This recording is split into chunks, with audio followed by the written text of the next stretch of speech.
Selamat pagi pemirsa, Anda menyaksikan Headline News pukul 10 waktu Indonesia Barat. Saya Eva Wondo. Pemirsa, hari ini DPR akan mengesahkan RUU ASN yang telah dibahas sejak tahun 2016. Ketua Komisi 2 DPR RI Ahmad Doli menyatakan kesepakatan DPR dan pemerintah untuk membawa RUU ASN ke rapat paripurna merupakan sebuah sejarah. RUU ASN yang sudah lama dibahas akhirnya akan segera disahkan hari ini. RUU ASN yang disahkan adalah perubahan atas Undang-Undang Nomor 5 Tahun 2014 tentang aparatur sipil negara. Anggota Panja RUU ASN Komisi 2 DPR RI Mardani Alisera menyatakan berdasarkan agenda hari ini, RUU ASN akan disahkan menjadi undang-undang pada rapat paripurna.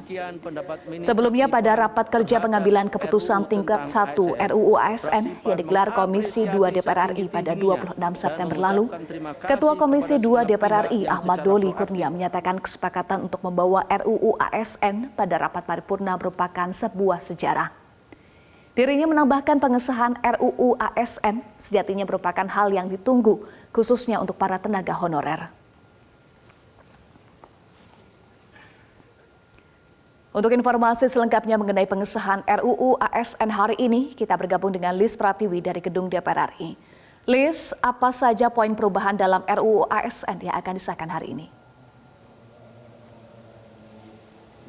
Ya, Eva, benar sekali bahwa RUU ASN ini memang sudah ditunggu oleh banyak pihak. RUU ASN ini merupakan perubahan atas Undang-Undang Nomor 5 Tahun 2014 tentang aparatur sipil negara yang nantinya akan mengakomodasi terkait dengan non K2, honorer K2, ASN PNS maupun P3K. Ada sejumlah poin yang dibahas dalam regulasi terkait dengan peraturan ASN ini. Ada 7 agenda transformasi birokrasi dalam RUU ASN yang akan disahkan pada siang nanti. Pertama adalah terkait dengan penuntasan tenaga honorer. Sesuai dengan salinan dalam draft RUU ASN pada 25 September 2023, tercatat bahwa masalah tenaga honorer ini diatur dalam pasal 67 RUU ASN. Dalam pasal tersebut disebutkan bahwa nantinya masalah terkait dengan pegawai non-ASN atau honorer wajib diselesaikan paling lambat pada Desember 2024. Hal ini berarti masa pembubaran tenaga honorer mundur 1 tahun dari jadwal yang sebelumnya ditetapkan pada 28 November 2023.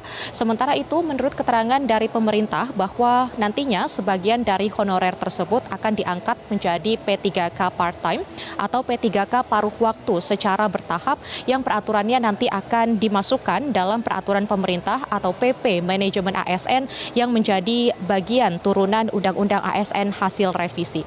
Kemudian yang kedua adalah kemudahan talenta nasional. Hal ini nantinya bagi para ASN yang ditempatkan di daerah 3T yakni tertinggal, terdepan, dan terluar akan memiliki kesempatan untuk naik jabatan lebih cepat. Hal ini dilakukan untuk menghindari terjadinya perbedaan kenaikan jabatan atau kenaikan jabatan bagi ASN di daerah maupun di pusat. Dan ketiga adalah percepatan pengembangan kompetensi sehingga nantinya kompetensi dilakukan tidak hanya berbasis akan dapat dilakukan dengan magang di sejumlah BUMN bagi para ASN yang ingin menjabat sebagai kepala dinas. Kemudian keempat, transformasi rekrutmen dan jabatan ASN sehingga ASN rencananya akan dilakukan rekrutmen tidak hanya 1 tahun sekali, namun dapat dilakukan hingga 3 kali dalam setahun. Yang kelima adalah reformasi pengelolaan kinerja dan kesejahteraan ASN. Keenam, digitalisasi manajemen ASN. Dan ketujuh adalah penguatan budaya citra kerja ASN. Untuk RUU ASN ini memang sudah melalui jalan panjang setelah sebelumnya pengambilan keputusan tingkat 1 dilakukan pada pekan lalu, tepatnya 26 September 2023. Dan hari ini pengambilan keputusan tingkat 2 yang akan dibahas dalam rapat paripurna akan dilakukan beserta dengan pengesahan dari RUU ASN itu sendiri.